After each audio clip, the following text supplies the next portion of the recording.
And with that, we welcome in Jeff Howe of The Athletic as we spill the tea. So you're going to spill the tea for us on a bunch of different free agency questions. David Andrews, he's testing out free agency. His replacement is a guy we all know very well, Ted Karras, back to New England after spending a year working on his tan down in Miami.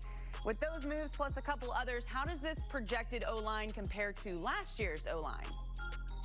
Well, it's still really interesting. I mean, they have the chance to be really good, and they were clearly the strength of the offense last year, and losing Andrews hurts. But Ted Karras, I think a lot of people are forgetting, had a really good season in 2019. And, the Patriots were trying to keep Andrews, but the Dolphins and I would assume other teams, I mean, I know the Dolphins had better offers out there, or a better offer out there than the Patriots did. So I think the writing has been on the wall for at least 2 days that there was a high likelihood that Andrews was going to leave. In terms of pass protection, Karras is pretty much right there with Andrews. Andrews absolutely is a better run blocker than Ted Karras, but I still think there's a lot to be excited about with the offensive line. I mean, Mike Onwenu is going to play left guard, or at least is projected to play there, and he had an outstanding rookie season. He's not going to be as good as Joe Thuney was last year, but there's a huge trajectory there.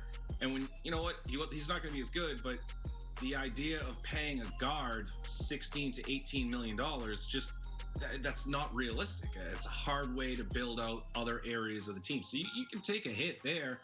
And then if Isaiah Wynn stays healthy, which is a massive if, and not one that I think anybody will count on, he could be a really good left tackle. If Trent Brown shows up in shape, which I think the Patriots have every right to believe in their coaching staff that they will get him right, he'll be a really good right tackle. So there's and Shaq Mason is Shaq Mason. So I think the offensive line has potential. I mean, it could be a slight decline or a bit of a decline from last year, but that doesn't mean it's a decline so steep it would be a weakness for them.